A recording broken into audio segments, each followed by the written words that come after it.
నమస్తే, నేను మీ ప్రశోభ్ Kumar, surgical oncologist. అసలు క్యాన్సర్ అంటే ఏంటి? మనం ఈ భయంకరమైన జబ్బుని ఇప్పుడు మనం అన్ని చోట్ల వింటున్నాం.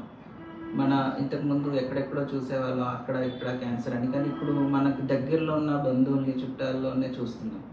అసలు ఈ క్యాన్సర్ అంటే ఏంటి? ఎందుకు దాని మీద మనకి అవగాహన కావాలి అంటే, క్యాన్సర్ అనే ఒక జబ్బు ఎప్పుడూ నొప్పి ఇవ్వకపోవడం వలన చాలామంది దాన్ని నెగ్లెక్ట్ చేస్తారు. అంటే అది ఏమీ చేయట్లేదు కదా అని వదిలేస్తారు.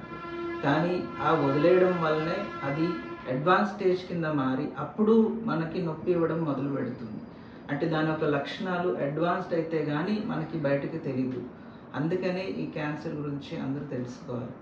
క్యాన్సర్ అంటే ఏంటి అంటే, మనకి నార్మల్గా బాడీలో ఉన్న కణాలు ఎప్పటికప్పుడు పుడుతూ షెడ్డింగ్ అంటాం. అంటే మన స్కిన్ ఉంది, ఎలాగైతే మనకి స్కిన్ కానీ హెయిర్ కానీ ఎలాగైతే షెడ్ అవుతుందో, అలాగే బాడీలో ప్రతి ఒక్క కణం షెడ్ అవుతుంది. కొన్నిసార్లు ఆ షెడ్డింగ్ ఒక ప్రక్రియ కానీ సరిగ్గా జరగకపోతే అది మన బాడీలోనే ఉండిపోయి ఒక కణం కాస్త ఒక మల్టిపుల్ కణాల కింద మారి ఒక కణితిలాగా మొదలవుతుంది. దాన్నే మనం క్యాన్సర్ అంటున్నాం.